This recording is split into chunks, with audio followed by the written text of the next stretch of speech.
हरम और मौराद दो गरीब लड़के थे जो अर्मेनियाई गारोग्लानियन परिवार से थे, जो 11वीं शताब्दी से अपनी ईमानदारी के लिए जाने जाते थे।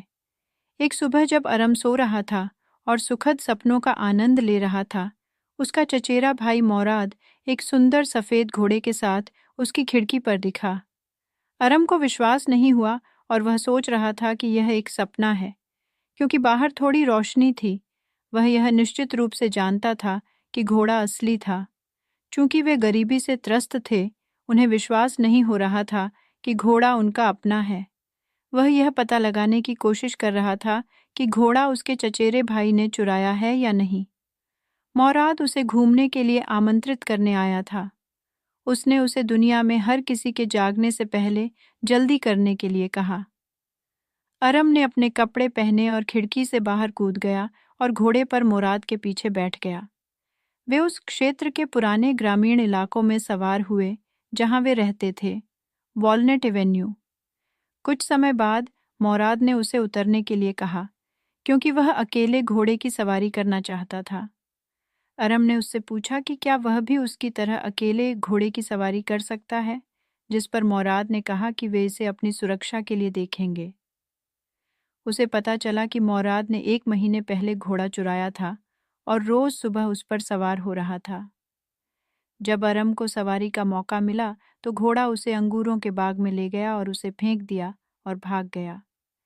30 मिनट की खोज के बाद मुराद आखिरकार घोड़े को खोजने में कामयाब रहे और उन्होंने उसे एक सुनसान विनयार्ड में छिपा दिया, जिसमें कुछ जई और अल्फाल्फा थे।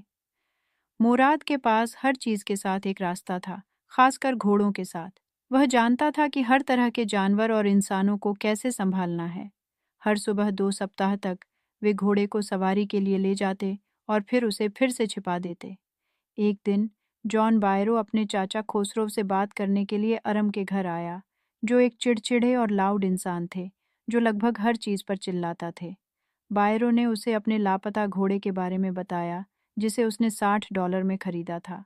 1 महीने तक वह नहीं मिला और वह उनके घर आने के लिए 10 मील पैदल चलकर आया।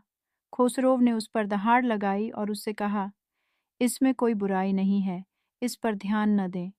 बायरो उसके रवैये से चिढ़ गया और वह चला गया।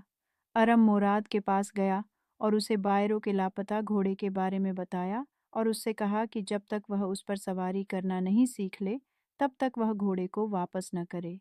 मुराद ने उससे कहा कि उसे घोड़े की सवारी करना सीखने में 1 साल लगेगा।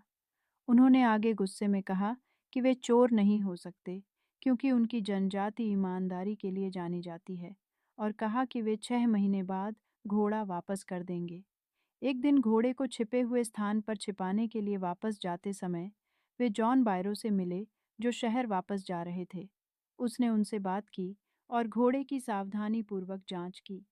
उसने स्वीकार किया कि घोड़ा बिल्कुल वैसा ही दिखता है जैसा उसके पास था, लेकिन क्योंकि वह अपने माता पिता और उनके परिवार की ईमानदारी को जानता था, इसलिए उसे विश्वास नहीं हुआ कि उनके पास उसका खोया हुआ घोड़ा है। उन्होंने माना कि यह एक जुड़वां घोड़ा था। मोराद बायरो को यह मानने में कामयाब रहे कि यह उसका घोड़ा नहीं था, इसलिए वे चले गए। अगली सुबह दोनों घोड़े को वापस बायरो के अंगूर के बाग में ले गए और खलिहान में डाल दिया। कुत्ते चुपचाप उनका पीछा करते रहे और वे वहां से चले गए। उसी दोपहर जॉन बायरो अपने घर वापस आया और अपनी माँ को अपने घोड़े के वापस आ जाने के बारे में बताया। वह खुश था और घोड़े के बेहतर स्वभाव को देखकर चकित था, और वह पहले से कहीं ज्यादा मजबूत था। अंकल खोसरोव फिर दहाड़ते हुए बोले, चुप यार चुप, आपका घोड़ा वापस कर दिया गया है, इस पर ध्यान न दें।